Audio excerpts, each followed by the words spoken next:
Buenas tardes de nuevo. Estamos una vez más en el ciclo Área Intermedia o Región Istmo-Colombiana, hacia la construcción de una arqueología regional, hecho conjuntamente por el Instituto Colombiano de Antropología e Historia, el Museo Mapuca de la Universidad del Norte, el Laboratorio de Arqueología de la Universidad de Antioquia. Hoy, una vez más, en este mes del patrimonio, nos encontramos esta vez para conversar sobre los orígenes del poblamiento de Sudamérica, en una charla que denominamos Dinámicas de poblamiento en el noroccidente de Sudamérica. Estamos con Francisco Javier Aceituno y con José Iriarte. Hola, ¿qué tal? Hola, ¿qué tal? José Iriarte es un arqueólogo y arqueobotánico cuyos principales intereses se centran en la investigación de sistemas de ambientes humanos acoplados en los neotrópicos y subtrópicos de América Latina, el poblamiento de las Américas, la domesticación de plantas y el desarrollo de paisajes agrícolas, el surgimiento de sociedades complejas en las Américas. Actualmente dirige el proyecto financiado por ERC El Final del Viaje, la colonización del Pleistoceno tardío y el Holoceno temprano de América del Sur, que va entre el 2019 y el 2024, en el cual se mira hacia la última terra incógnita, que no sea Antártida, para ser colonizada por los humanos. Este proceso tuvo lugar en medio de uno de los cambios climáticos, ambientales y de régimen de subsistencia más importantes de la historia de la humanidad, y que contribuyó a la extinción de la megafauna, el evento de extinción sustancial más reciente del registro geológico, la domesticación de plantas y la notable diversidad actual de grupos indígenas en América del Sur. José Iriarte es el director de investigación del Departamento de Arqueología de la Universidad de Exeter, director del Centro de Arqueología de las Américas y recientemente se ha incorporado al grupo de investigación Humane. También es un explorador de National Geographic. Pues desde esta unión de instituciones le damos la bienvenida a José y pues nada, le doy la palabra para que comience su charla. Vamos a tener una charla de unos 20-25 minutos aproximadamente, luego vamos a conversar José, Francisco Javier y yo, a hacerle preguntas y vamos a tener preguntas del público también, pues por aproximadamente otra hora. Bienvenido José, adelante. Bueno, bienvenido. Voy a poner la presentación. Opa, perdón.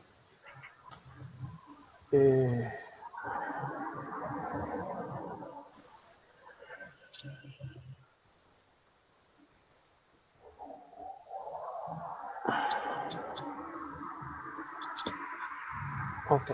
¿Pueden ver la presentación? Sí, perfecto. Ok.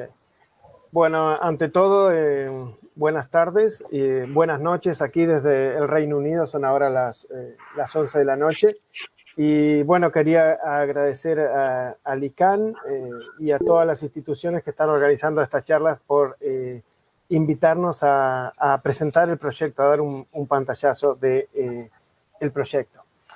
El proyecto se llama Last Journey y es un proyecto que, como pueden ver, es un proyecto que es interdisciplinario y es un proyecto del Consejo financiado por el Consejo de Investigación Europeo, en el cual participan todas las instituciones que pueden ver debajo aquí en la presentación. El proyecto mira a la última parada en lo que fue el viaje humano de colonización global, desde que nuestros ancestros modernos salieron entre 70.000 y 50.000 años de África, posiblemente colonizaron Australia hace 50.000 años. En lo que se focaliza el proyecto es en la entrada a las Américas y de manera más específica en la colonización de Sudamérica, que como nos contaba Nicolás es la última terra incógnita continental de colonizar de nuestros ancestros modernos. Bueno, supongo que ustedes han visto otras charlas también de LICAN y obviamente hay una gran controversia, existe un gran debate sobre cuándo, quiénes y cómo llegaron los primeros americanos a las Américas. Entonces, existe un debate sobre en qué momento se llegó, quiénes, cuántas oleadas migratorias y cuáles fueron las siguientes rutas que estos primeros americanos tomaron, ¿no? Por ejemplo, para mostrarle algunos de los estudios, de los últimos estudios, sobre todo genéticos, que últimamente han estado mucho haciendo nuevos descubrimientos y en la prensa. Por ejemplo, lo que se llama la Beringian and Still Hypothesis, que es la hipótesis del estancamiento o la incubación en Beringia. Los genéticos nos dicen que la gran diferencia que existe entre los asiáticos y los amerindios o los nativos americanos nos habla de que estos grupos deben haber divergido, se deben haber separado hace por lo menos unos 30 a 25.000 años antes del presente. Ellos estipulan que se dio una migración amerindia hace 24.000 años antes del presente. Allí se dio un periodo de estancamiento o de incubación entre 24.000 y 14.000 años antes del presente, que coincide con estas condiciones extremas de los glaciares en el norte de Sudamérica. Y algunas de estas hipótesis nos hablan que hay una migración hacia el sur de América que comienza hacia aproximadamente 16.000 años antes del presente a través de la costa pacífica. Los últimos estudios de ADN también nos dice que una vez que estos grupos estuvieron al sur de los glaciares, de los grandes glaciares, se dividieron en dos grupos que fueron genéticamente distintos. Unos son los amerindios o americanos del norte, que es el linaje B, que como vemos en el diagrama a la derecha se movió hacia el este y ocupó lo que hoy llamamos Ontario. Y el otro grupo, que es el que más nos interesa a nosotros, que es el de los nativos americanos del sur, lo que se llama el linaje A, que se movió para estos investigadores, se movió rápidamente hacia el sur, hace aproximadamente unos 14.000 años antes del presente, los cuales representan los ancestros de los grupos de América Central y América del Sur.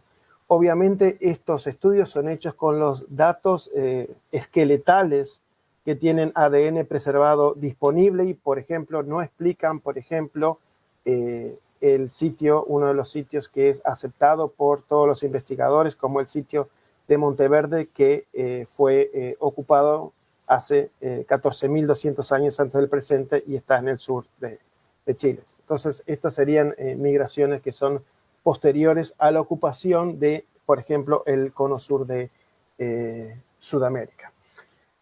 Una de las hipótesis, estábamos discutiendo hace un ratito con Javier y con Nicolás, una de las hipótesis también más aceptadas es la ruta costera de ocupación, la que se llama la autopista de las algas marinas, como la denomina Erlandson y Bradley. Yo traje a colación este mapa porque estamos acostumbrados a ver el poblamiento de América a través de las costas y las sabanas, pero generalmente le damos muy poca...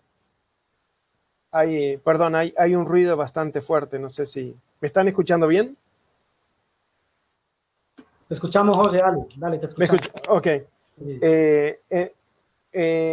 Entonces, venía con el hecho de que quería mostrar este mapa porque nos muestra la ruta costera y la ruta costera y la ruta de las sabanas es la que generalmente de manera tradicional se le ha dado prioridad, pero cuando nosotros vemos el mapa de los sitios que se han encontrado en Sudamérica, Sudamérica no ha sido solo poblada a través de las costas y las sabanas, sino que tenemos un sinfín de sitios que se encuentran en los bosques tropicales y las sabanas tropicales e inundables. Y esto creo que lo voy a desarrollar un poquito más, es algo a tener muy en cuenta.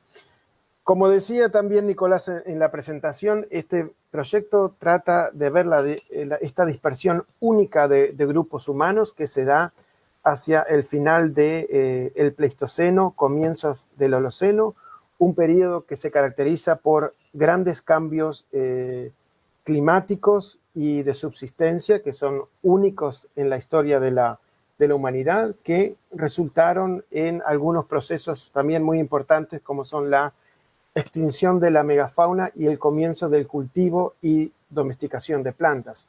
Todo eso al final de la ruta termina en la gran diversidad étnica que vemos hoy en Sudamérica, que comenzó hace esos 13.000 años antes del presente, que son las dataciones más antiguas que tenemos para el norte de Sudamérica y la Amazonía. Bueno, como se imaginarán, abordar esta problemática necesita de que combinemos las humanidades con las ciencias naturales. Entonces, en este proyecto, la última etapa, combinamos la arqueología. Por ejemplo, ahí vemos a Seituno con Ana María Aguirre en Antioquia y Mark Robinson de Exeter. La arqueobotánica, que está representada por Gaspar Morcote Ríos y Juan Costura, de la Universidad Nacional de Antioquia. Alan Otran va a estar realizando y supervisando la zooarqueología, el análisis de los huesos. Shira Maezumi va a estar realizando los análisis de carbón. Y luego tenemos las ciencias naturales con el paleoclima, en donde tenemos a Chico Cruz y Verónica Martínez, el estudio de los isótopos que se va a realizar en el Max Planck el estudio de los isótopos que se va a realizar en el Max Planck con Robert Patrick y Michael Ziegler, y desde la Universidad de Copenhague tenemos a Mikkel Pedersen, que va a realizar el ADN antiguo.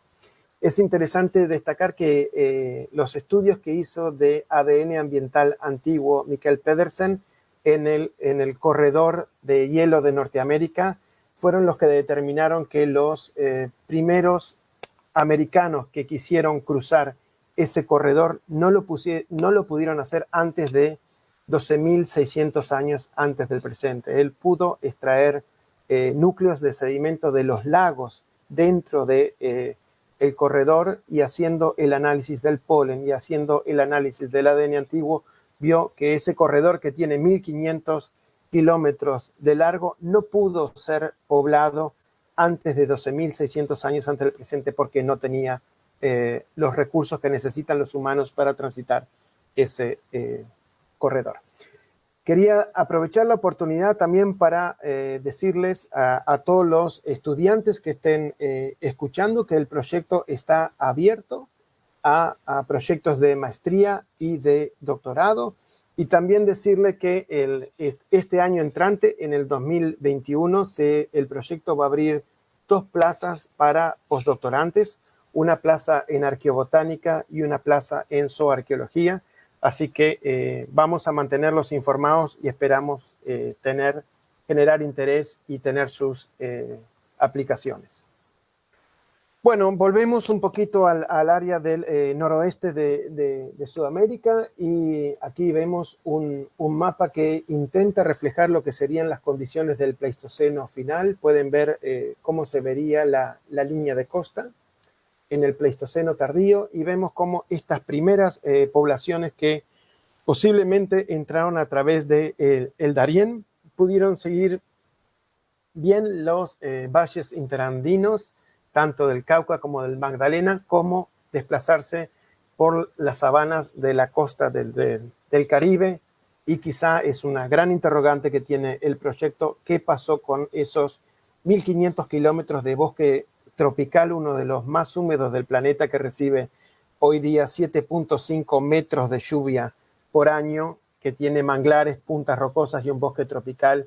¿Qué pasó con ese gran, para ponerlo en palabras muy simples, qué pasó con esos 1.500 kilómetros de bosque tropical en esa migración por la costa pacífica? ¿Cómo la pudieron saltear los primeros americanos? Algo que los autores que se refieren a esa autopista de las algas no tocan mucho en sus discusiones.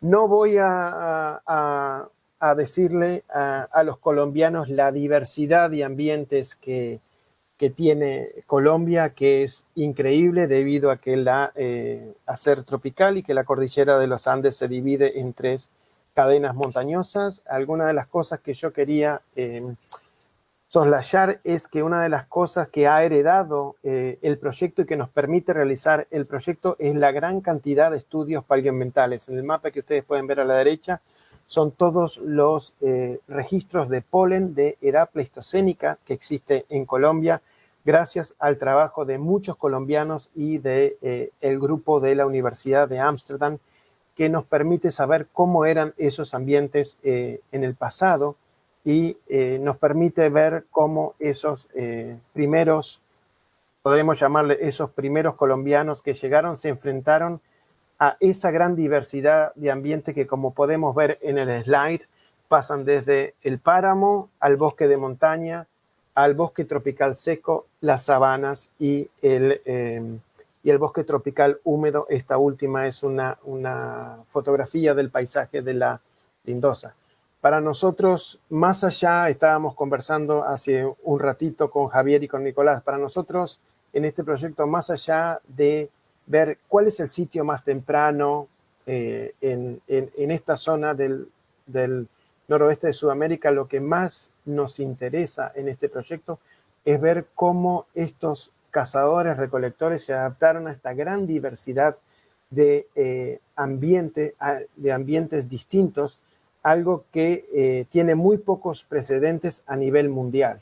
Poblaciones que colonizan paisajes vacíos y se encuentran con esta gran diversidad de paisajes y, como sabemos, con una fauna totalmente diferente. Aquí tenemos un mapa que me facilitó Javier Aceituno antes de la presentación para dar un pantallazo general en lo que son las regiones de hoy día de Colombia, de cuáles son los sitios más tempranos. Los pueden ver, por razones de tiempo no podemos meternos en cada uno de ellos, pero ven que el poblamiento más temprano, generalmente aceptado, está en los 12.500 años en las diferentes regiones. Una de las cosas más interesantes de los sitios tempranos de Colombia es esa dependencia muy temprana de las plantas y, como pueden ver, la existencia de esa cultura material relacionada con el procesamiento de plantas, y me estoy refiriendo a lo que son las manos de moler, lo que son las hachas y los azadones, que posiblemente fueron esos primeros instrumentos que se utilizaron para modificar el bosque, para tumbar el bosque, y quizás los azadones para extraer tubérculos. Un patrón que también vemos en esta diapositiva que me parece muy interesante es que hacia la derecha, en los sitios lo que es la serranía de la Lindosa y Peñarroja, vemos una gran dependencia de las palmeras desde muy temprano, y en lo que son los valles interandinos vemos también una predominancia de muchos tubérculos. En el ángulo superior derecho ustedes pueden ver todas las especies de palmeras que fueron identificadas en estos sitios tempranos, en particular en la serranía de la Lindosa, y las que están en negrita de manera muy integrante son especies hiperdominantes en la Amazonía. Voy a saltearme un slide para mostrarle para explicarle a la audiencia lo que son la hiperdominancia y las especies hiperdominantes y por qué es importante. Este biólogo holandés, Hans ter Steege, estima que hay entre 16.000 a 17.000 especies en la Amazonía. Y de esas casi 17.000 especies que hay en la Amazonía, solo 222 de ellas ocupan un área de 50%. Estas 222 especies se llaman hiperdominantes porque, como pueden ver, dominan en toda la Amazonía, y de manera muy interesante la brasilera Carolina Levis ha visto que las plantas comestibles, las plantas de importancia económica para los humanos, es 5 veces más probable que sean hiperdominantes que las que no son de importancia económica. Y a mí me parece interesante ver que en estos primeros registros colombianos vemos muchas de estas plantas, las que están en negrita, que se van a volver hiperdominantes, lo que es un patrón intrigante. No quiere decir que los humanos las volvieron dominantes, pero es una de las preguntas que el proyecto intenta abordar. Si nos vamos al Bajo Amazonas, a la localidad de Monte Alegre y a la caverna de Pedra Pintada, aquí podemos ver, por ejemplo, tres plantas que también aparecen en los primeros niveles que están datados en 13.000 años antes del presente, como el yutaí, la castaña o la nuez de Brasil y la pitomba. Son todas plantas que se vuelven hiperdominantes y que están siendo utilizadas por los primeros americanos. Un patrón muy intrigante, como decía. Esto no nos puede llamar la atención porque por mucho tiempo, hasta prácticamente los años 90, se pensaba que las poblaciones que no practicaban agricultura no podían vivir en el bosque tropical.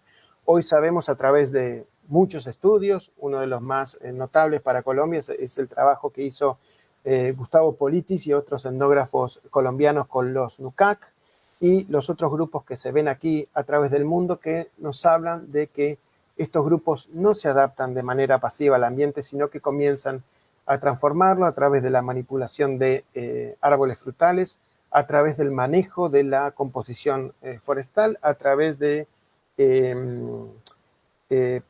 dejar de manera deliberada frutas en los campamentos, por ejemplo, el fuego como una herramienta de manipulación. Empiezan a cultivar plantas comestibles, ya los primeros grupos que habitan en Asia, por ejemplo, hace más de 20.000 años, están desintoxicando muchas de las plantas, más la caza de los animales arbóreos. Esto tampoco nos debe llamar la atención. Otra área de Sudamérica en donde recientemente publicamos un artículo en Nature, estoy hablando de los llanos de Mojos. Aquí trabajamos con el geomorfólogo Humberto Lombardo y otros colegas, en donde pudimos ver que los primeros humanos en llegar a esta región ya estaban cultivando manijot, posiblemente mandioca o un ancestro silvestre de la mandioca y zapallo. Pero lo más importante para nosotros es que desde este primer momento comienzan a crear islas de bosques que son antrópicas y pudimos detectar a través del sensoriamiento remoto, más de 5.000 de estas islas. Entonces, esa idea, estamos empezando a transformar esa idea de que ese primer cazador-recolector se adaptaba de manera pasiva al ambiente, es algo que en algunas regiones tenemos que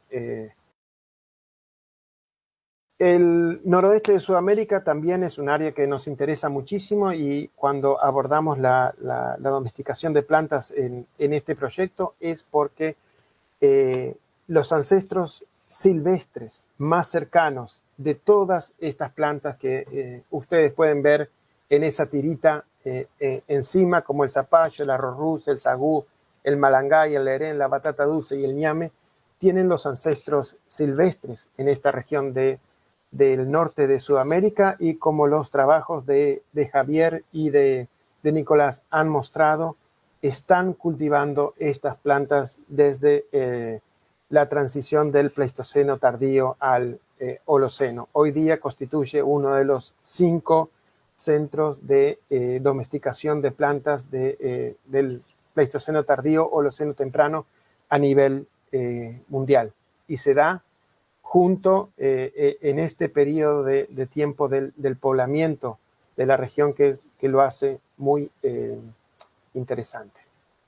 Bueno, solo para pasar otro aviso, la semana que viene se va a publicar en Quaternary Science Reviews un artículo en donde se revisan todos estos datos y todos los datos de América tropical sobre el cultivo de las plantas, la domesticación y la dispersión de la agricultura en la América tropical. Otro tema que nos interesa muchísimo y a todos los que estudiamos el poblamiento de las Américas, bueno, es la relación con estos grandes mamíferos que se extinguieron, menos el tapir. Lo que es interesante de Sudamérica es que la extinción de la megafauna fue mucho mayor que en otros continentes, a pesar de que cuando se miran los cambios climáticos, se puede decir que en Sudamérica fueron más leves. No voy a seguirle dando datos, pero ahí pueden ver los datos de los mega herbívoros y herbívoros que se extinguieron. A diferencia de Norteamérica, los sitios de matanza no son tan abundantes en Sudamérica. Es algo que siempre nos recuerda Luis Borrero. Muchos de los sitios, aparte, tienen una tecnología lítica que nos hablan de una economía de amplio espectro y de manejo de plantas y no grandes puntas para ponerlas en una jabalina y matar grandes animales. Y bueno, este es otro de los temas que es muy debatido y esperemos que nuestro proyecto pueda arrojar luz. En Colombia y el norte de Sudamérica no es ajeno a estos sitios. Tenemos el sitio de Tibito, uno de los sitios que tienen mejor estratigrafía y una asociación impecable, que están datados hace 13.600 años antes del presente. Está el sitio de Taima Taima, asociado a los Punta Jobo en Venezuela, y tenemos esa gran interrogante del sitio de Pubenza, de donde se retiraron varios mastodontes que hoy están en el Museo Geológico, y tenemos una columna estratigráfica con 6 dataciones muy coherentes que van hasta casi 20.000 años antes del presente. Bueno, uno de los objetivos del proyecto es volver a recabar el sitio, redatarlo y tratar de buscar mejores asociaciones entre la megafauna, los artefactos líticos y carbón para las dataciones, ¿no? Bueno, ya estoy terminando con esta breve presentación, así podemos entrar en el conversatorio, pero quería ya solo darle 4 titulares de nuestra actuación en lo que es la Amazonía y nuestras excavaciones en la serranía de la Lindosa. Hemos hecho 3 excavaciones en lo que es Cerro Azul, el Cerro Montoya y el sitio que le llamamos Limoncillo. Solo voy a hablar muy brevemente sobre ellas. Aquí tienen una vista de la excavación en progreso de Cerro Azul, uno de los aleros del sitio que es tan famoso por sus pinturas rupestres. Aquí pueden ver un mapa de planta del sitio en donde se pueden ver los bloques de excavación, y aquí les muestro solo una estratigrafía en donde vemos que la datación más antigua aquí en años calibrados antes del presente es de 12.100 años antes del presente. Hay unas dataciones más antiguas, pero los contextos no están claros como para irnos tan antiguo. Otro de los sitios que excavamos, hicimos solo una unidad de testeo, es el Cerro Montoya, en donde se ve muy claramente un primer nivel de ocupación con una datación de 12.200 años antes del presente. Y también hicimos, aquí pueden ver una fotografía del alero, una excavación en el sitio que llamamos Limoncillos, en donde, al igual que en Cerro Montoya, se puede ver una primera ocupación cuya datación de manera directa es una semilla de palmera, nos dio 12.500 años antes del presente, que hoy día es lo que podemos decir la datación aproximada más antigua de Cerro Azul. Javier ha trabajado muchísimo en el análisis lítico y él me puede corregir, pero tenemos el sitio de Cerro Azul, así como Limoncillos y Montoya, se caracteriza las ocupaciones más tempranas por una industria unifacial, expeditiva, que generalmente está representada, como pueden ver aquí en esta fotografía, por lascas utilizadas, lascas usadas. Algunas de ellas tienen algunos retoques. La arqueobotánica que la está realizando Gaspar nos está mostrando desde el principio un gran consumo de palmeras. Muchas de ellas luego se van a volver hiperdominantes. De izquierda a derecha podemos ver, por ejemplo, en color verde el Astrocarium vulgare, que luego se vuelve un gran hiperdominante de la Amazonía. En el medio tenemos el azaí, la euterpe, y luego a la derecha tenemos la pupuña o el pejibaye, el bactris, otro hiperdominante de la Amazonía. Son resultados muy interesantes. Aquí podemos ver una fotografía de las palmeras. Y para terminar, otra de las cosas que llama la atención de la serranía de la Lindosa, que tiene ese arte rupestre espectacular, con un naturalismo que llama la atención, es que quizás en la serranía de la Lindosa tengamos una de las primeras representaciones artísticas de esa megafauna que se extinguió. Entonces, en la fotografía A del panel hay una representación de lo que podría ser un perezoso gigante. En el B, con esa trompita tan sugerente, podríamos estar imaginándonos un mastodón. El C parece un guanaco, lo que si fuera una representación de la edad del hielo podría estar representando la paleolama. Tiene una cola de camélido, tiene el cuello largo de camélido, la cabecita chica.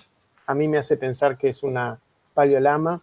D y E nos muestran dos caballos que se parecen mucho a los caballos de la edad del hielo, con esa cabeza gruesa, muy fuerte. En el E, hasta uno, si quiere, con un poquito de imaginación, le puede ver hasta las crines. Y por último, en el F, es algo que se da mucho, o sea, muchos animales con trompitas aparecen en el arte rupestre.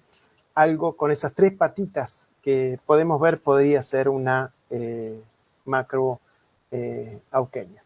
Les dejo con ustedes el artículo. Está en Quaternary International, en donde hemos publicado los resultados preliminares de estas excavaciones, que empezó allá por el 2014 Gaspar, luego se unió Francisco, y últimamente nos hemos reunido con Mark Robinson y estamos colaborando, y obviamente estamos muy entusiasmados con esta área tan increíble de la Amazonía y cómo entender el poblamiento de la Amazonía. Bueno, con esta imagen los dejo. Espero que haya podido dar un pantallazo general de lo que es el proyecto y cuáles son nuestras preguntas de investigación. Le paso la palabra al conductor. José, muchas gracias. Tremendo recorrido por las Américas hace mucho tiempo. No sé si Javier quiere contarnos algo, o pasamos directamente con algunas preguntas. ¿Cómo lo preferís, Javier? Tenés que prender el micrófono.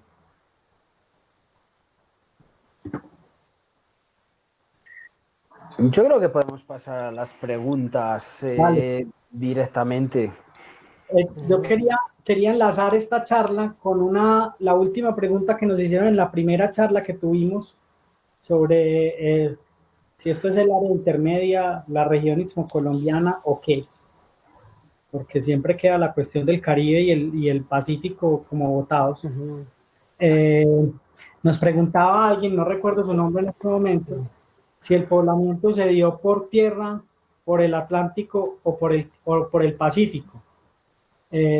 Vos esbozaste un poco sobre eso, pero de pronto si puedes como profundizar en hipótesis. Sabemos pues que es muy difícil, y como bien lo decías, en la mayoría de las hipótesis como que se les ha olvidado que los trópicos existen y simplemente pasan del bosque de kelp que llega hasta Baja California, y luego empiezan en el del sur, que es como en la mitad del Perú.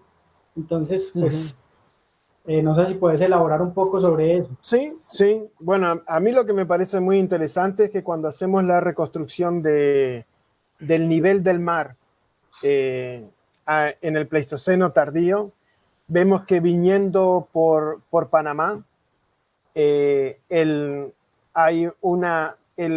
el doble de lo que hoy es Panamá estaría emergente y sería una sabana.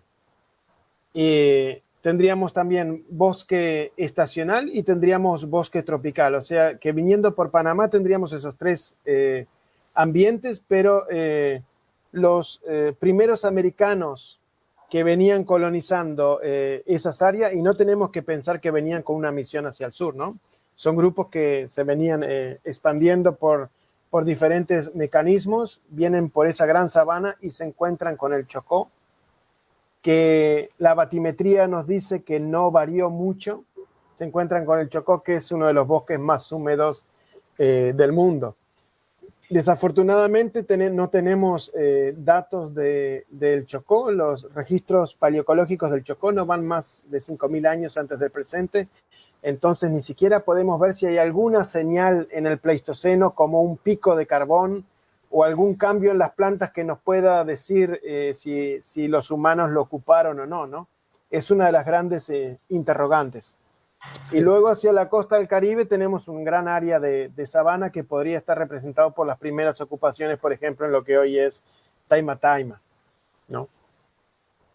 Yo quería... Un poco en el Caribe, perdóname, Javier, con los hallazgos que vos mostraste incluso hoy en la Florida. Pues no, con este sitio que es muy interesante, que es pleistocénico, con megafauna, que está creo que en los Everglades, pues y que muestra como en el resto de Centroamérica prácticamente no hay sitios caribes muy antiguos, pues, o tan antiguos como el Pleistoceno. Entonces es muy... Javier, ¿ibas a decir algo? Pues añadir que obviamente pues necesitamos evidencias, ¿no? Y entonces pues faltan muchas piezas, pero es verdad que tenemos un registro antiguo en la costa pacífica de Panamá. ¿Eso excluye el Atlántico? No te lo va a excluir, porque lo que estaba comentando también José, claro, siempre se ha dicho, incluso los colegas que han trabajado en Panamá, bueno, parece ser que la vertiente pacífica era más seca, que era más propicia. Eso no te excluye, dijéramos, pues el Atlántico, ¿no? Yo creo que esta gente ya había, dijéramos, su plasticidad adaptativa la había mostrado, porque es que anda que no tuvieron que pasar, pues yo creo que muchas circunstancias tuvieron que pasar. Pero para resumir, al menos tenemos en Colombia, cercano al istmo de Panamá, al istmo de Panamá y colombiano, hay al menos algunas señales débiles, pero tenemos dos puntas de proyectil, una tipo cola de pescado en el Golfo de Urabá y otra tipo Magdalena Medio. No tienen datación, pero bueno, esas colas de pescado sabemos que es un horizonte alrededor del Young Dryas, y luego tenemos recientemente, que va a salir publicado en breve, un sitio en el río Musinga, que es, dijéramos, río sucio, es decir, es un río que te va al atrato. Tenemos un sitio con dataciones de 9.000 sin calibrar, que calibradas se nos va al 11.000. Es un sitio a 1.500 metros de altura, muy similar, dijéramos, a todos estos contextos del Cauca Medio, del Valle de la Burrá, que bueno, no deja de ser un sitio temprano ahí también, digamos, de comienzos del Holoceno temprano, al menos es la única señal datada, dijéramos, datado, excavado. No son las tierras bajas, ojo, no es la playa no es la playa de la costa pacífica, pero bueno, tenemos al menos en esa vertiente occidental un primer sitio con unas dataciones al menos del Holoceno temprano. No se nos van a Dryas, por ejemplo, pero bueno, tenemos algo que ya nos empieza a tirar. Eso es Chocó biogeográfico, es tierra alta, sería la serranía. Pero necesitamos datos. Lo que sí veríamos es, bueno, no sé, una cosa, tierras bajas, subo por los ríos, un río sucio, es una vertiente, empiezo a irme, a meterme por todos los Andes, en ese tobogán que son los Andes, ¿no? Río Cauca, río tal, y obviamente Taima también nos está diciendo de una costa, de una ruta caribeña, obviamente temprana, ¿no? Ya la cuestión, ¿cuántos pulsos migratorios hubo? Hablando de esos pulsos y esas fechas, pues siempre queda la cuestión, y que cada rato hace su aparición en prensa, un nuevo titular, como el de hace unas semanas del Sitio de México, pero me recuerda aquí un colega que se llama Álvaro Queda, del sitio Arroyo del Vizcaíno en Uruguay, José, que se supone que tiene 25.000 años. Tenemos los sitios en Brasil que se habla de 30.000 también, como el de México. Y hay muchas informaciones pues, que se vuelven un poco controversiales, sobre todo porque los análisis ambientales y cuando hacemos las reconstrucciones paleoclimáticas se vuelven difíciles estas fechas. Entonces pensaría uno que se necesita más información, pero ¿qué opinión general tienen ustedes sobre eso? Pues o más que opinión, ¿ustedes cómo abordarían esos temas y qué pensarían que se necesita? Pues que sí, como desde el punto de vista científico, ¿no? ¿Qué información necesitaría? Pues, o qué. Pues bueno, me tiro. Ahora, claro, mientras más atrás en el tiempo nos vamos, pues más difícil es digamos, como la respuesta, porque ¿en dónde encajan todas estas grandes cronologías? Es que, claro, no es lo mismo decir un 18.000 que decir ya un 30.000. Yo también digo eso. Hombre, si uno dice, dijéramos, yo digo, ¿dónde están los datos? ¿Dónde vamos a rastrear esos datos? Si hoy sí sabemos, dijéramos, que vienen de Siberia, del norte del lago Baikal hacia arriba, ¿sí? Los euroasiáticos que llaman, muy bien, pero parece ser que estas regiones, los datos son alrededor del 20.000. Hay un sitio ya relativamente próximo, no tengo pues, muy bien el mapa, muy próximo a lo que sería, dijéramos, esta tierra que se llama Beringia, hay un sitio con 27, una fecha de 27.000 con cazadores de grandes mamíferos, pero luego el resto, hay un sitio muy bien trabajado, el sitio de ASCII tiene 15.000 calibrado. Entonces, y luego es verdad, Malta, que es incluso Malta es al lado del lago Baikal, que son donde incluso los genetistas dirían la gran divergencia, porque el lago Baikal te mete como en la mitad entre Europa y tal.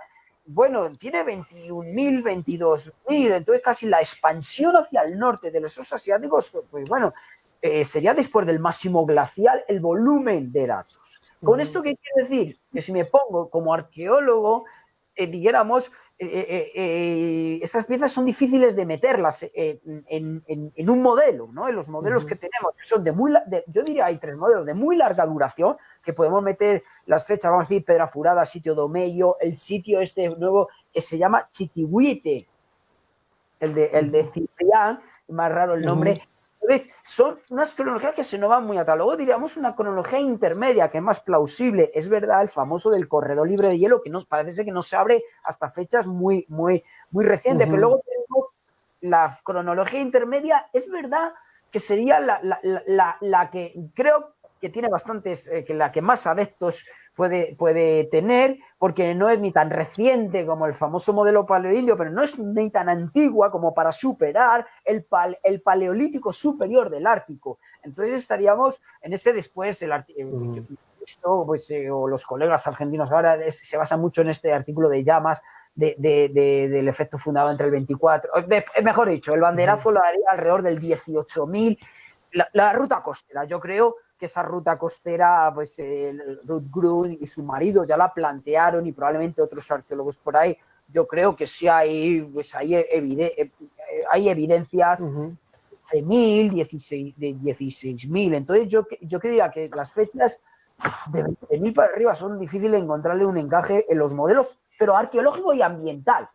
Yo no te puedo decir que es imposible, pero me encajaría difícil en un modelo, ojo, de datos arqueológicos que tenemos hasta ahora, y también, dijéramos, en términos paleoambientales, ¿no? Porque sin ser hiperdeterminista, pues hombre, no hay que negar las condiciones adversas de las latitudes superiores.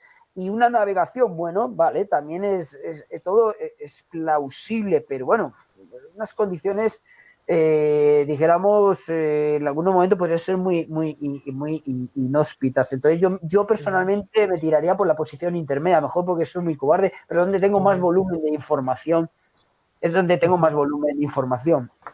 No sé. ¿No tenemos algún comentario en general o seguimos con otra pregunta más bien? No, me parece razonable lo que dice Javier. Vale.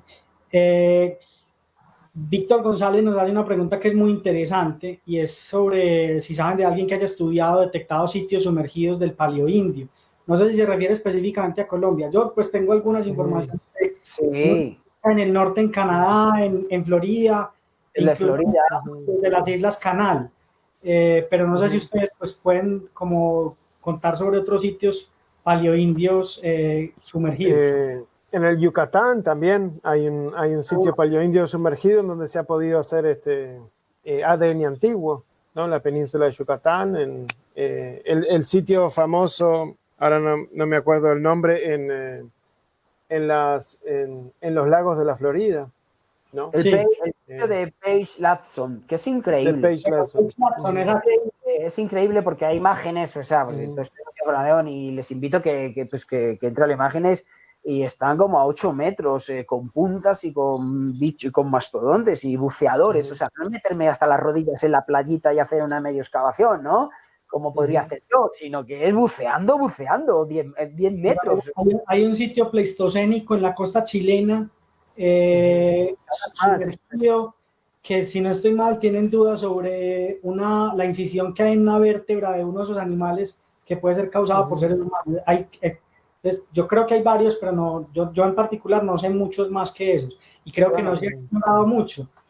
Hay una investigación sobre un paleocauce en el norte, eso yo no sé si es Alaska o si es todavía Canadá, pues o sea, al norte de Canadá y al sur de Alaska, entonces no sé cuál de los dos es, que es un paleocauce sumergido, y ahí excavaron un sitio arqueológico que como que es muy interesante, que tiene como 18.000 años también, pero también es un sitio con estas fechas debatidas por muchas personas. Se nos une Juan Guillermo de la Universidad del Norte, que había tenido problemas de conexión. Bienvenido, Juan Guillermo. Yo lo único que digo es que cuando uno revisa un poco la literatura, también una cosa que a uno le queda, porque cuando uno revisa la literatura, sobre todo cuando te mueves a unas escalas continental, para un mapa, otro mapa. Porque este autor me cita 15 sitios y el otro no me los cita. Entonces, claro, te tendrías que ir a reporte por reporte o artículo por artículo. Eso es muy, muy, muy, muy común, ¿no? Entonces, claro, como muy bien ha dicho José, al fin y al cabo, cuando ya uno sí hace su trabajo, nosotros en este proyecto, por supuesto, estamos en esta problemática, ¿no? Pero tenemos nuestra escala de trabajo y, por supuesto, finalmente los resultados tendremos que integrarlos, pero sí llama mucho la atención porque este sitio sí, porque este no. Pasa con México. México tenía las famosas puntas Lermas de Valsequillo, el sitio de Santa Isabel de Iztapán, han hecho revisiones y bueno, dicen que no, o sea, más o menos, bueno, quitando el sitio de Ciprián ahora, pero muchos de estos sitios de Santa Isabel, Iztapán, Valsequillo, pues han sido totalmente muy, muy refutados y bueno, han sido muy conservadores. Esto es más o menos lo del Jungle Dry y tiene unos mastodontes. Lo de José también plantea lo de los cenotes. Yo no estoy muy al día, pero han encontrado. Pero México tiene una cantidad de mamuts, hasta camello americano, mamut, bisonte. Bueno, que esa arqueóloga incluso estuvo aquí en Pereira, que presentó lo del meteorito, que también ha planteado, que planteó, tengo un poco difuminado, que ese meteorito del Jungle Dryas y también causó la extinción, y lo citan algunos americanos como el sitio de Murray Spring, por ejemplo. Entonces, bueno, es decir, nosotros con nuestros datos tendremos que sí, integrarlo, pero bueno, no es fácil. Con los sitios sumergidos, pues seguramente habrá más de los que nosotros podemos citar aquí, pero también es normal, está corroborando una cosa que han dicho ya la paleogeología. Bueno, las costas se han movido, pues ahí lo tienen. Y bueno, y también lo de las Islas Channel, pues esa gente sí tuvo que navegar de alguna manera, navegar sí o sí. No son sitios muy antiguos, los de las Islas Channel, pues son alrededor, lo más antiguo calibrado son alrededor del 13.000. Pero bueno, si te está diciendo, ojo, esta gente era gente muy antigua con una vocación marítima, eso, que en cierta manera ahí está la adaptabilidad. A mí sí me parece muy importante. Independientemente de la fecha, lo que te está diciendo, ojo, hay unos ancestros, unos nativos americanos que estaban, digamos, que estaban muy adaptados, vamos a decir así, a todo ese mundo marino, hasta tal punto que bueno, se subieron unos botes o lo que sea y consiguieron navegar, y probablemente en el registro encontrarían, no sé, no lo tengo claro, pero seguramente encontraron algo de pescado, bivalvos y todo eso. Juan Guillermo, ¿qué tal? ¿Cómo vas? Nicolás, ¿cómo están? A José y a Javier, un saludo. Los estaba escuchando por mi teléfono, pero no podía conectarme. Me encantó la presentación del proyecto y los avances. Y aprovechando esa mención que hacen a estos sitios sumergidos, sí, efectivamente en la Florida ya hay buenos ejemplos, hay varias publicaciones al respecto. Lo que tú mencionabas, Nicolás, es en Valparaíso, un sitio pleistocénico tardío que probablemente está relacionado con actividad antrópica, y hace parte de un proyecto que dirige Diego Carabias allí en Chile. Y para mencionar en el caso, por ejemplo, del Istmo de Panamá, que es un área clave en el tema de poblamiento, pues decir que obviamente, como lo dijo, sé que el istmo era el doble de la extensión que tiene actual, y al menos en la zona pacífica, un barco camaronero hace algunos años extrajo del fondo marino unos restos de mastodonte que confirman evidentemente pues la presencia de megafauna en esta amplia llanura, y que podría efectivamente tener la posibilidad de encontrar sitios mucho más tempranos bajo el agua. Así que sí hay experiencias al respecto de este tipo de sitios, y puedo aprovechar, y perdónenme que me meta ahí de una vez a preguntar, José, y tiene que ver con, no sé si conoces el trabajo reciente de Luciano Prates y de Gustavo Politis sobre la hipótesis que él plantea de que no puede haber un poblamiento más temprano de 15.500 años. Versus este hallazgo o esta investigación, porque en realidad no es un hallazgo, es un trabajo de un programa de investigación en Chiquihuil que lleva en México, que lleva varios años y que nos remonta a 33.000 años. ¿Cómo empata uno estos datos y esta información? Bueno, recién estaba comentando eso, Javier estuvo hablando exactamente sobre eso y... Toca, José. Bueno, habrá que ver cómo evolucionan esas investigaciones y cómo se pueden encajar dentro de escenarios de población, ¿no? Hoy día, posiblemente para el Cono Sur esa fecha de no más de 15.500 pueda ser factible, pero tenemos que pensar que el continente americano es muy grande y muy diverso, con un montón de diferentes tipos de ambientes que no tienen por qué haber sido colonizados desde el sur hacia el norte, barriendo el continente. Entonces, bueno, personalmente quedo a la expectativa de cómo se van articulando todos esos datos sin cerrar ninguna ventanita a esos sitios tempranos. Y como mencionábamos al principio, me parece que lo importante de este proyecto es, con los datos buenos que tenemos, de buenos contextos estratigráficos, con buena arqueobotánica, zooarqueología que vamos a tener, tratar de ver esas adaptaciones de esos primeros americanos que entraron a esta gran diversidad de ambientes posiblemente vacíos en Sudamérica, ¿no? Eso es lo más importante para el proyecto, desde la perspectiva de este proyecto de investigación. Sí. Pues hablando de... No, dale, Juan, dale, tranquilo, dale. No, una cosa es que justamente a raíz de ese tema y una charla que tuvo Gustavo con nosotros hace unos meses, él decía, bueno, ya no nos preocupemos tanto por la antigüedad, sino ampliemos las preguntas, justamente las preguntas que ustedes están haciendo en el proyecto. Ya no nos importa saber cuál es el más antiguo, necesitamos saber cómo fueron esos procesos de adaptación en ambientes tan diversos en el continente, y él apuntaba a eso, que esas eran las preguntas que debían ahora formularse en términos del poblamiento temprano americano. Y el tema que nosotros estamos abordando, que es el poblamiento de los bosques tropicales, es algo totalmente novedoso y algo que ha sido prácticamente negado, ¿no? Por muchos años. Entonces, ¿cuántos años ha tenido? Nos interesa, pero nos interesa más cómo esas diferentes poblaciones se adaptaron a ese diferentes tipos de bosques de montaña, el andino, el subandino, los bosques secos, los bosques húmedos, ¿no? Y, por ejemplo, algo que podemos y queremos intentar ver con los registros de megafauna que tenemos es cómo se movía esa megafauna en todos esos ambientes, tratando de ver los isótopos de estroncio, por ejemplo, ¿no? Qué comía y cómo se movía en esos ambientes y cómo eso dictaba las diferentes estrategias de los cazadores recolectores, quizá con una economía mixta y ya cultivando plantas muy, muy temprano. No nos olvidemos que todos los sitios tempranos, algo que es único en Colombia, todos los sitios tempranos tienen instrumentos de piedra para procesar y manipular vegetales, ¿no?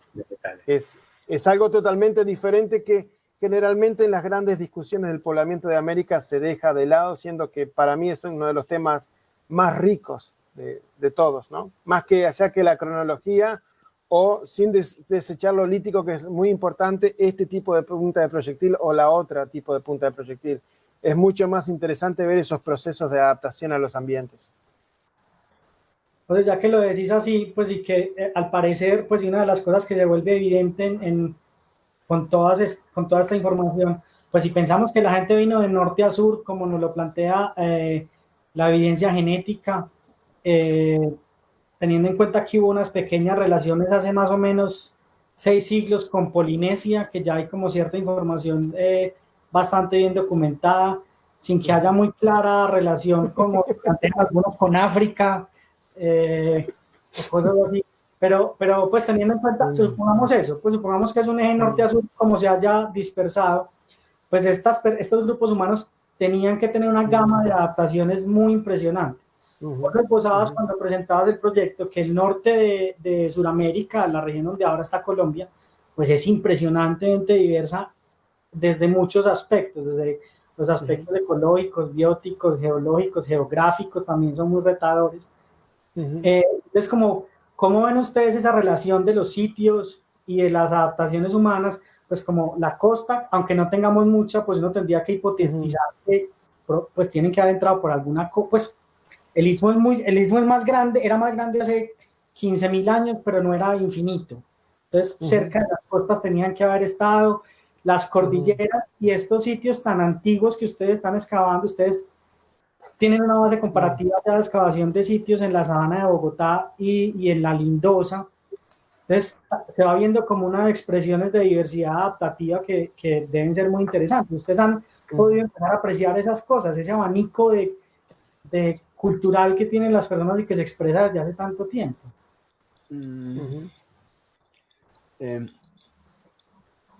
Javier, si quieres tú o si quieres yo.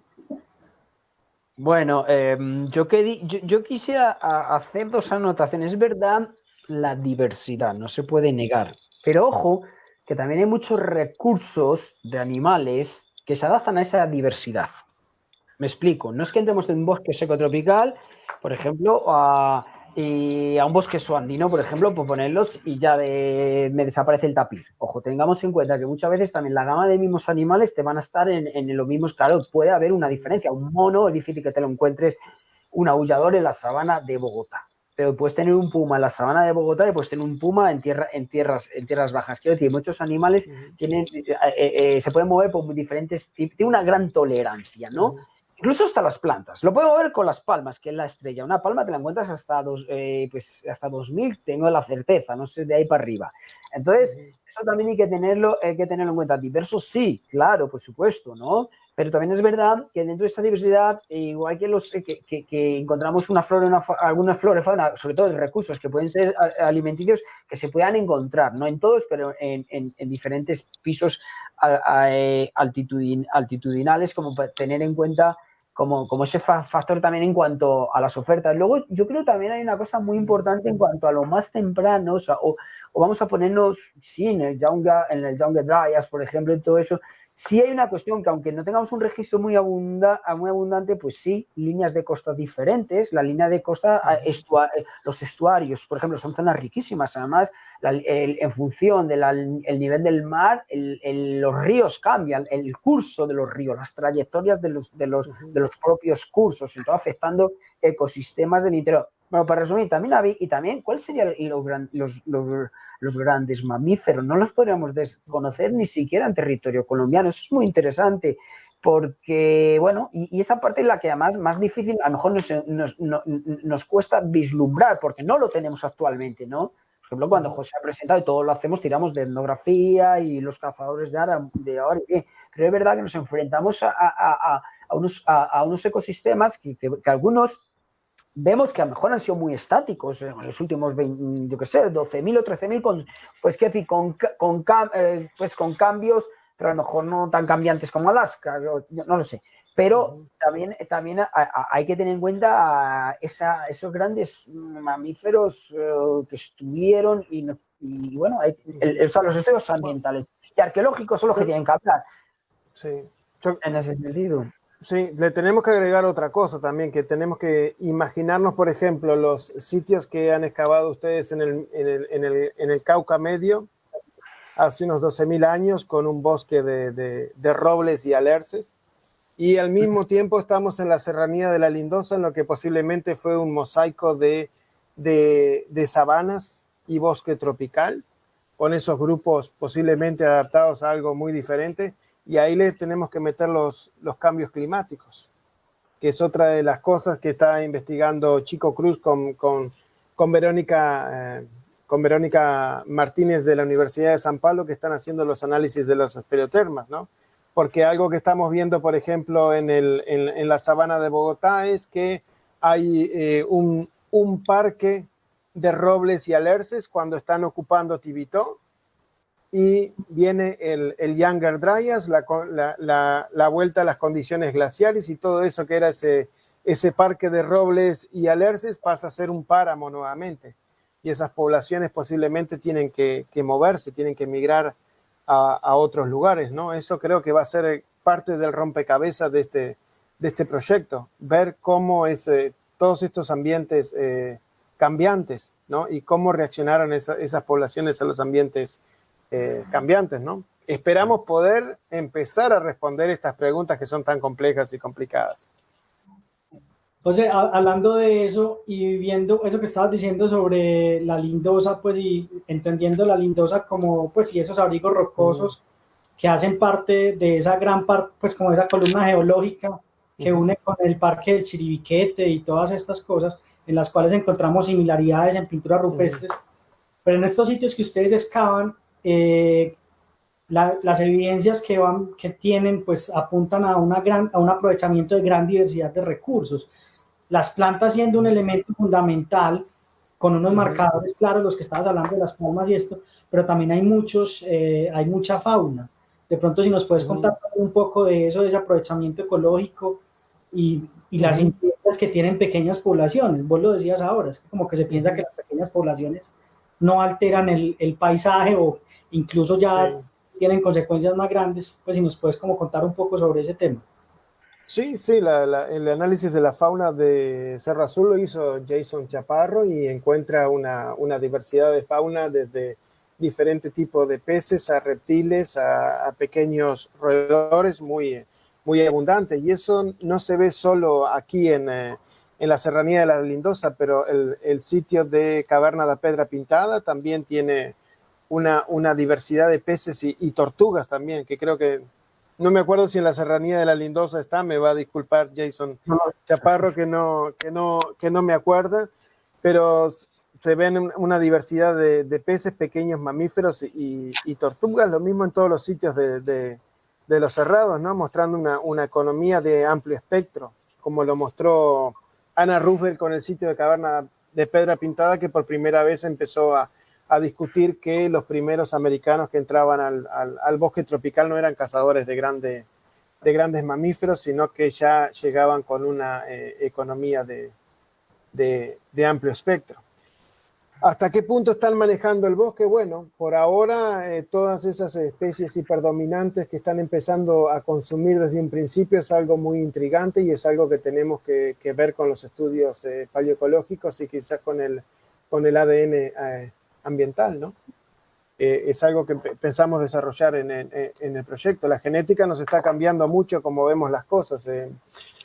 A nivel de novedad, en un artículo que salió publicado recientemente, siempre pensamos que la batata dulce era una pequeña batatita que cuando llegan los humanos la empiezan a seleccionar y a seleccionar batatas cada vez más grandes y de manera asexuada como reproducción vegetativa empiezan a crear una batata grande. Bueno, los estudios genéticos están mostrando que la batata silvestre ya es grande y que la Ipomea batatas estaba antes de que llegaran los americanos, y no solo la Ipomea batata, sino que hay otras 60 especies de batata dulce silvestre que tienen un tubérculo muy grande. Entonces también tenemos que ver que estos primeros americanos que estaban colonizando el bosque se estaban encontrando con este sinfín de batatas dulces silvestres que eran aprovechables de manera inmediata, ¿no? Porque no tienen tóxicos, son fáciles de cocinar y son una gran fuente de almidón directamente, ¿no? Entonces, creo que la genética no solo en el poblamiento de las Américas nos está haciendo repensar muchas cosas, pero al nivel de las plantas, y yo creo que en el futuro con los animales y la megafauna nos va a sugerir nuevas preguntas que podemos abordar con la arqueología y con los granos de almidón, ¿no? Otra pregunta ahí en esa misma línea, pues vos has hecho estudios en diferentes partes de la Amazonía en general, pues y en la parte como periférica de la Amazonía hacia el sur, en los llanos de Mojos que estabas diciendo, en la creación de estos parches de bosque, buscando un poco sistemáticamente, tratando de encontrar orígenes de la domesticación de la yuca, ¿cierto? Sí. ¿Vos ves como alguna regularidad, pues como una estrategia macro de la gente en la Gran Amazonía, teniendo en cuenta que la Amazonía es hiperdiversa? Pues la gente piensa que la Amazonía es como, exacto, como se ve que es un pedazo de brócoli, y no se da cuenta que adentro hay una gran cantidad de cosas, incluso planicies, estos ecosistemas de cerrado y sabanas que tiene adentro. Entonces, ¿ves alguna similitud o es muy diverso? ¿Cómo lo Bueno, el tema de los llanos de Mojos, en donde desde que colonizan los llanos de Mojos hace 10.600 años comienzan a crear estas islas de bosques artificiales, es una sabana inundable. Si bien es parte de la cuenca amazónica y obviamente tiene un clima tropical, es una sabana inundable, por lo tanto es totalmente diferente a lo que puede ser Caverna da Pedra Pintada, Peña Roja o la serranía de la Mendoza, ¿no? Desafortunadamente en los llanos de Mojos no hay piedra, entonces no podemos ver la industria lítica, por ejemplo. Hasta en la etapa del Holoceno tardío, cuando ya hay de las sociedades posiblemente más complejas de toda la Amazonía, todos los ralladores, todas las manos de moler son todas de cerámica, porque no hay piedra en esa región. Entonces no tenemos ningunos instrumentos para tratar de ver alguna afiliación con otros grupos. Lo otro interesante que nos sugiere, si es que los sitios que encontramos son los más antiguos de los llanos de Mojos, ya tienen zapallo doméstico. O sea que otra de las cosas interesantes que me parece que marcamos en el artículo es que quizás están llegando a colonizar esa área ya con una economía mixta. No te voy a decir, obviamente no te voy a decir que son agricultores, pero están teniendo, son grupos que están teniendo una economía mixta y plantando, por ejemplo, zapallo, ¿no? Y están consumiendo, como todos los grupos de cazadores-recolectores de los humedales, están consumiendo una variedad de tubérculos, ¿no? Una variedad inmensa de tubérculos que lo podemos ver en los fitolitos. Javier, una pregunta para vos que tiene que ver con cosas que se hicieron en el Cauca Medio y que se plantearon alguna vez, y es ¿qué tanto pudieron afectar las emisiones volcánicas, las migraciones de poblaciones a nivel regional? Eso es una pregunta que nos hemos hecho varias veces y sería un colega, Juan Diego Durango Espina, nos la está haciendo, y si de pronto nos puedes contar vos qué pensás sobre ese tema. Vale, tendríamos que hablar con Marta Cano, ¿no? que hizo la tesis de doctorado sobre ese tema, pero a ver, los que hemos trabajado ahí, curiosamente, yo que te digo, decir hay un hueco entre el 4000 que disminuye como las fechas de radiocarbono. pero en el Holoceno temprano que hay registradas erupciones volcánicas, lo que nosotros vemos poniendo las estratigrafías, las fechas de radiocarbono, al menos hay abandono regional. No lo vemos, porque incluso en ese huequito alguna fecha hay. Ahora bien, que ese huequito haya sido afectado, yo no recuerdo ahora si coincide con un gran pico de erupciones, pero la gente en el Cauca medio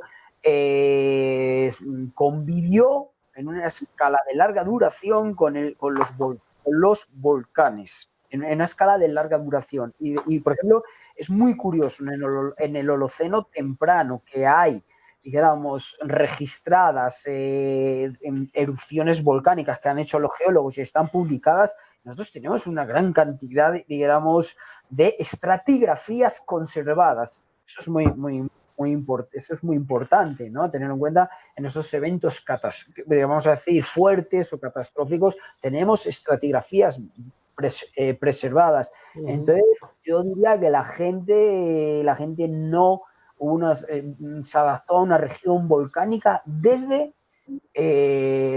finales del Pleistoceno, porque ya tenemos fechas como la de Cuba que calibrada se va a 12.000 y pico. Ojo con eso. Eso también, entonces yo creo que se adaptó y no tenemos así, a lo mejor lo que quisiera todo arqueólogo ambiental, gran erupción, abandono, van y vuelven. Eso es un hándicap, porque claro, otra cosa es cómo la gente vive con eso.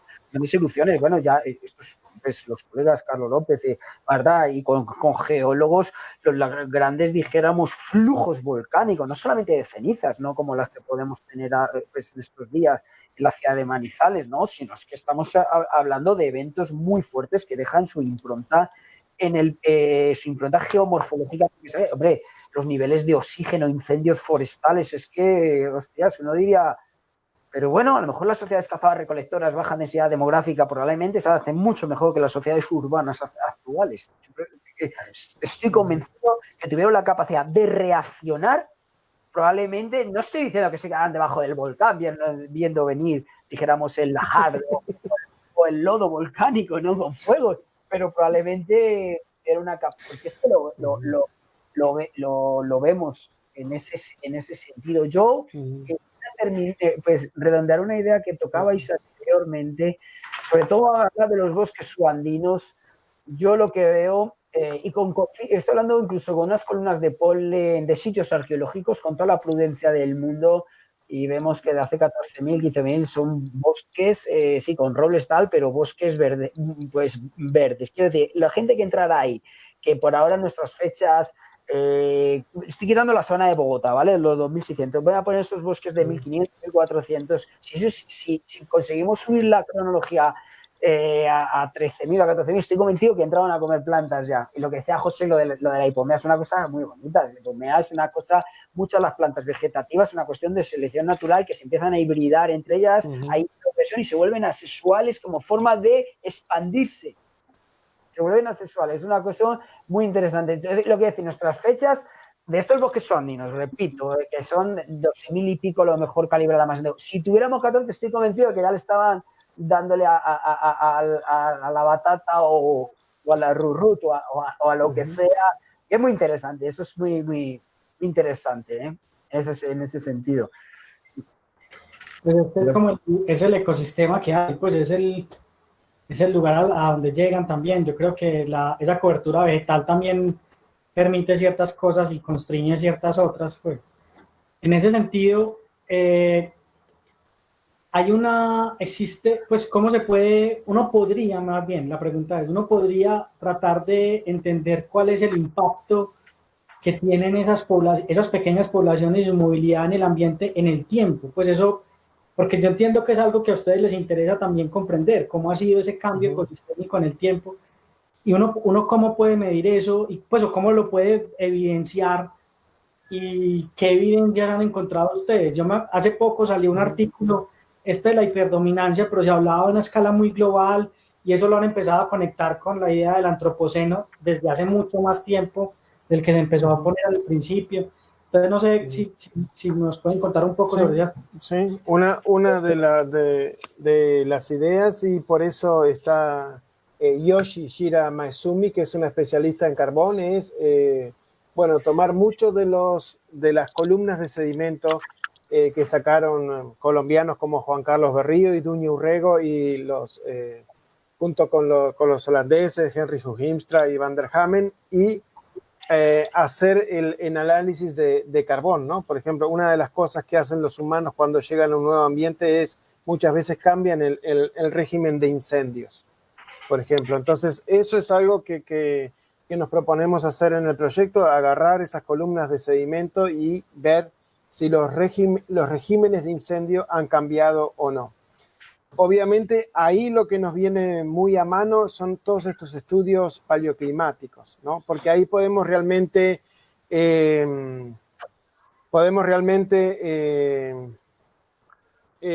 separar si, por ejemplo, es el clima o es el hombre que está cambiando esos incendios, ¿no? Por ejemplo, los estudios que está haciendo Chico con Verónica Martínez nos van a decir si en ese momento que se dieron los incendios había un clima más seco o un clima más húmedo.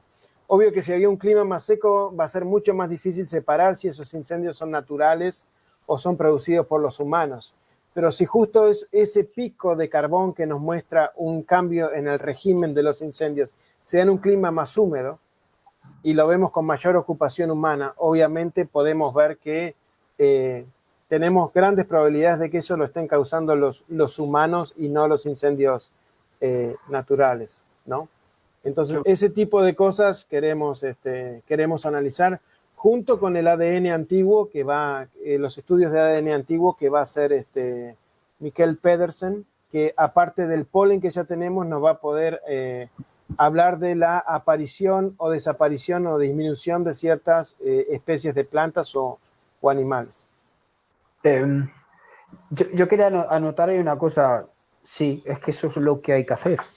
Es lo que hay que hacer cada vez, buscar esas huellas más invisibles. Pero bueno, vamos antes de que lleguen todos esos datos maravillosos, y ahí lo que uno podría ver, yo digo, claro, impacto sí. Yo creo que la pregunta es cuándo y qué escala. El impacto, eso es lo que tendríamos que decir. Pues que impacto sí, pues eso no es descubrir nada. Yo creo que, quiero decir, porque ahora en arqueología todo es impacto, el antropoceno, todo eso, vale, bien, vale.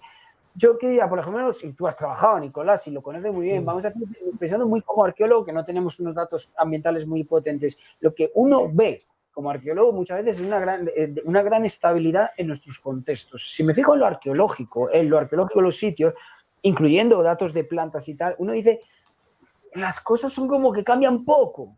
Desde hasta el 4000, 3000, como que vamos a hacer entre comillas, si permítame, es lo mismo que lo que queremos probar ahora. Hasta aquí es lo que queremos probar. Vemos cosas, una gran como estabilidad en el registro arqueológico, ¿no? Entonces, claro, desde ese punto de vista, impacto sí, pero ¿hasta qué punto, no? Probablemente Javier, perdóname. Deforestaciones y todo eso. Yo estoy convencido, pero claro, lo que quisiéramos saber qué escala y no decir, bueno, únicamente porque... que poquito por mucho tiempo tiene un gran impacto, porque una de las cosas que nosotros evidenciamos en ese registro arqueológico es que por mucho tiempo es muy estable, pero la incidencia que tiene cuando vemos comparado con las columnas de polen, cuando lo vemos comparado con el registro paleobotánico, sí es algo distinto. Empezamos a ver, yo creo que la idea de la hiperdominancia se vuelve muy interesante en ese sentido, porque empezamos a ver una recurrencia en el uso de ciertos recursos.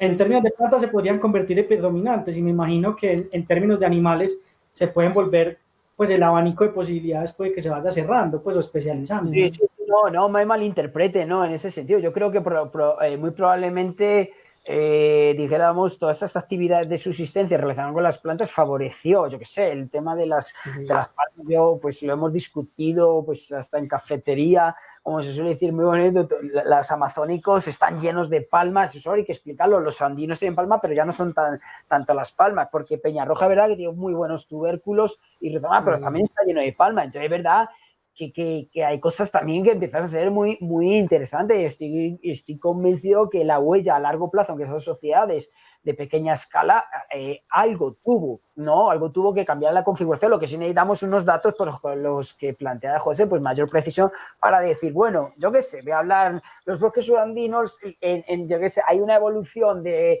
la diversidad alfa o gamma disminuye o baja y lo que vemos es que, yo qué sé, determinados frutales empiezan a tener mucha presencia. Eso es lo que sería muy interesante. Uno dice, son muy conservacionistas, por decirlo de alguna manera, pero está claro que la huella, y si están cultivando, pues como pues estamos convencidos, claro que habría alguna, dijéramos, sí, evolución antrópica, ¿no? de estos ecosistemas que hay que precisar, ¿no?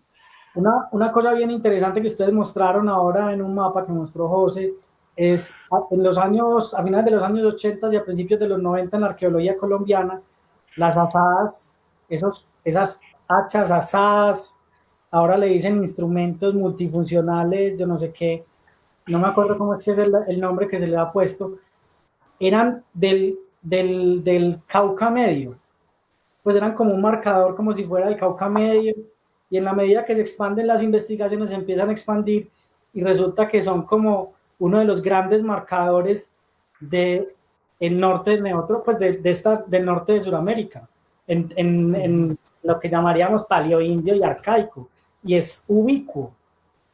Eso es muy interesante. Es uno de los grandes rasgos adaptativos que han puesto en términos de cultura material. Sí, y no es un fósil guía, ¿no? No es una o dos que aparecen, es un montón, ¿no? O sea, que es un instrumento de todos los días, ¿no? Sí. Es el haplotipo colombiano, la azada. Eso ya lo hemos encontrado, qué genetista, ya lo tenemos ahí, la azada. Entonces, ¿vos has visto en los sitios tempranos, en otros lugares de la Amazonía, ese instrumento? No lo he visto, no lo he visto. Lo que se ve mucho en el sur en el bosque en la mata atlántica, y sobre todo la mata atlántica interior, son unas asadas curvas que no están bien datadas, son como boomerangoides, unas asadas boomerangoides, se ve muchísimo. Esa nos encontramos dos en el Jazmín, ¿te acordás?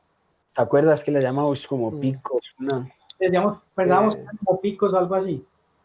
Que eso me llamó la atención porque un día conversando con Tony Ranir me dijo que había algunas en Panamá, no muchas, y en un libro sobre la Guajira venezolana, la parte de Venezuela, un montón de ese tipo de asadas así, curvas boomerangoides, que me llamó la atención, porque en la mata atlántica interior es algo como las asadas, no es que tú ves una o dos y es un fósil guía. Tú te metes al bosque a hacer prospección y las encuentras por docenas. Aquí donde no es, en la sabana de Bogotá, es donde uno ve que no las... ¿Y en el Magdalena? Bueno, por supuesto, sí, claro.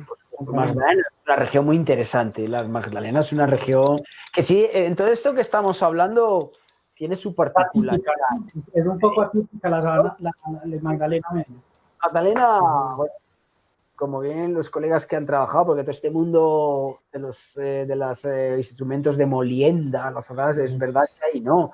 Además es una cosa que dura mucho en el tiempo, porque bueno, la que trabajó Carlos, si lo estás cuidando, esas puntas de peñones de botas hasta hacia el 5000, muy probablemente muchas de las puntas de colegas superficiales.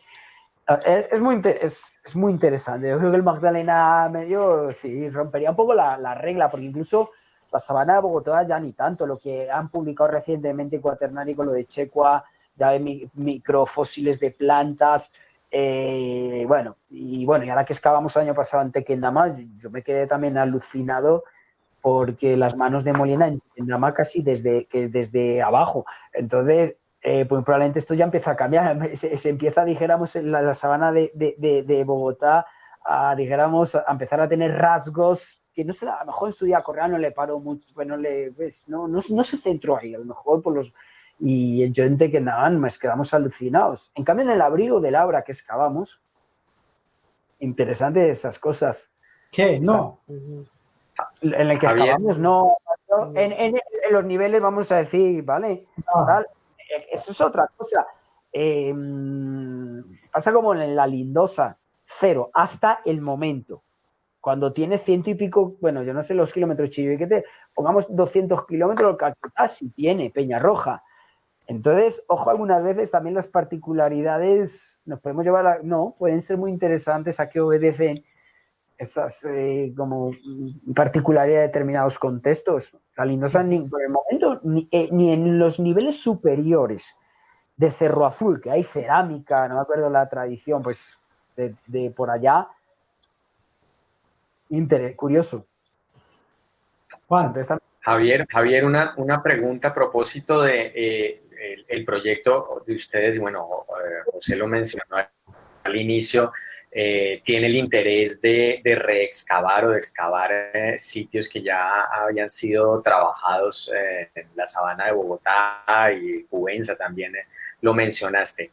Pero Javier, estás diciendo que ya también excavaron en el Abra y en Tequendama, y aprovecho para ese tema porque hace algunos meses o un año máximo se publicó un artículo de Brunella Mutilo, una arqueóloga italiana, en donde reevalúa el sitio del Abra y su cronología. ¿Ustedes han podido, en el trabajo que han avanzado, refinar la cronología de Gonzalo Correal en ese sitio? Pues le voy a dar la palabra al señor coordinador. No, yo lo que quiero decir, no, si ese artículo ha salido y lo hemos comentado, yo lo que digo, pues sí, tiene pocas fechas, sí, y muchas veces en los niveles, muchas veces cuando excavamos los primeros niveles, vamos a decirlo de alguna manera, pues encontramos densidades a lo mejor no muy altas. Entonces, pero yo sí, por ejemplo, creo que son artefactos, los artefactos líticos, yo creo que la mayoría sí son artefactos líticos. Cuando tú los excavas una materia prima que es muy diferente al resto de las materias primas que no sirven para tallar.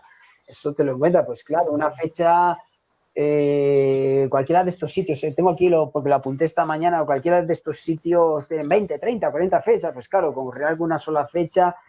Pero yo creo que estoy hablando esa fecha de como de 12 por ahí, yo la veo muy bien. Eso va en la línea, habrá que validar con más datos, pero a mí sí me parece que son artefactos líticos, ya claro, la posición estratigráfica, y luego reevaluar las estratigrafías a base de informes. Yo te digo que eso... Hombre, no sé que te encuentres cosas descaradas de que la colocación de las fechas no coincide con la descripción de la estratigrafía, pero yo también lo digo, reevaluar, no sé, no deja de ser complicado. Ya cuando tú excavas, ya te das cuenta cómo las estratigrafías, cómo se comportan los sedimentos. Le doy la palabra a José sobre el tema. No. Porque excavamos un sitio, no excavamos donde, bueno, José estuvo con Gonzalo, yo nunca estuve, pero no fue el sitio que publicó, fue en el corredor. Sí, en el corredor desafortunadamente queríamos recabar los sitios, el clásico sitio del Abra, pero desafortunadamente el dueño ahora no nos dejó entrar. Entonces comenzamos a excavar un sitio que el análisis está en proceso, cerca. Está en el Abra, pero está cerca del Abra. Lo publicaremos cuando terminaremos los análisis. Okay. El sitio. Pero en Tequendama lo que excavando igual que en este sitio del Abra. A ver, Tequendama tenía más materiales, no tiene muchos materiales, pero a mí no me caben duda que son lascas, vamos, que tú le ves el talón, le ves que son Orcher, hombre, blanco en botella, claro. Ya otra cosa, la cuestión de la estratigrafía es otra cuestión. Creo que en nuestro caso se ha excavado muy cuidadoso. Se excavó muy cuidadoso y, claro, hay que datar y todo eso. A mí no me cabe duda del carácter, dijéramos, tecnológico de lo que está planteando Correal, ¿no? El sitio de Tibito, además, tiene huellas de corte, de calcinado de huesos, no sé. Y luego evaluar en el informe las estratigrafías. Más datos, más fechas, pues claro, yo creo que si le metes 3 fechas y te da las 3 fechas, pues... Pues no les voy a poner a hacer una apuesta para que nos digan cuál apostarían que es la fecha más temprana que les va a salir en el Abra. Entonces voy a cambiar un poquitico el tema. Es bien común entre arqueólogos cuando excavan. Nos pregunta Felipe Cabrera, que creo que es muy interesante. Nosotros, ¿cómo podríamos? Sabemos etnográficamente que se utiliza el fuego y que se utilizan las chacras. Olga Linares nos hablaba de los jardines de casa, ¿cierto? Las huertas de casa, y que también se utiliza el fuego para la casa.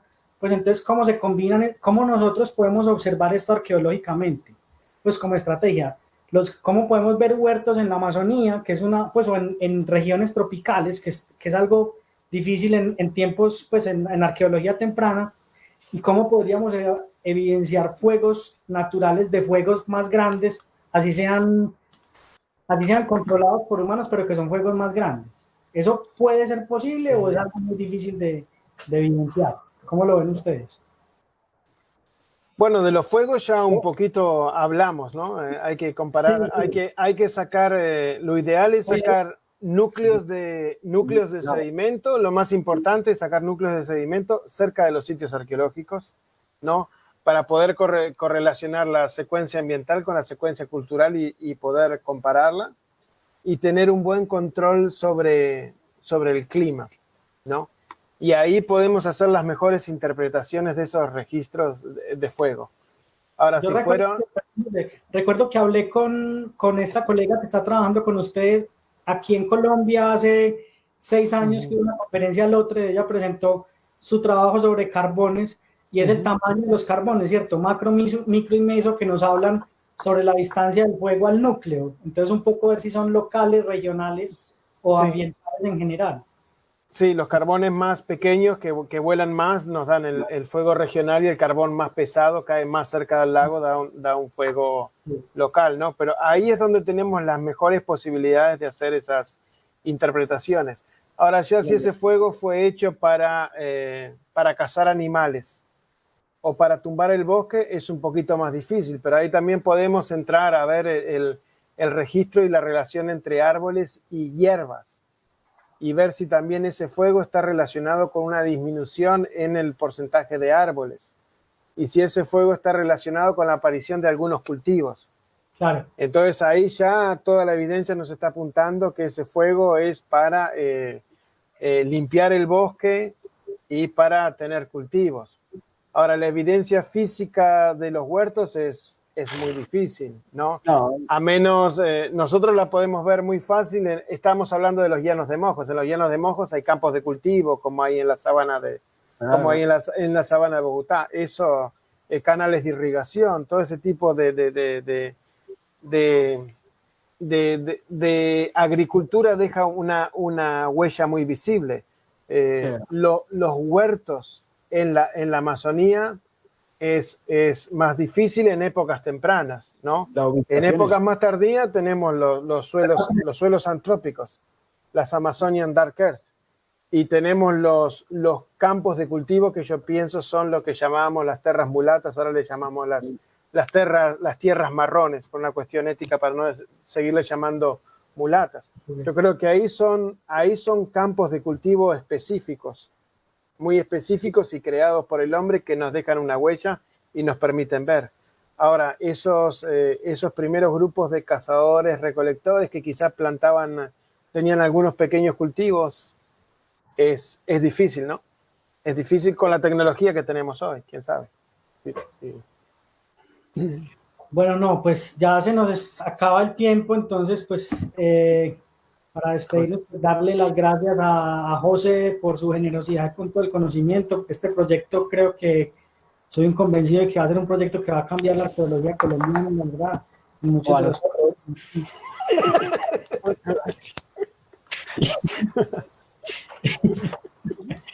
de verdad, José, muchas gracias. Bueno. Javier y Juan Guillermo, al equipo técnico que nos acompañó hoy, a todos los participantes y al público, muchas gracias. Nos vemos la próxima semana, el próximo miércoles a las 5 de la tarde, para que hablemos un poco sobre la relación entre Ecuador y el sur de Colombia. Pues nada, muchas gracias a todos. No sé si Juan Guillermo o Javier quieran decir algunas palabras. De nuevo, muchas gracias. No, pues No.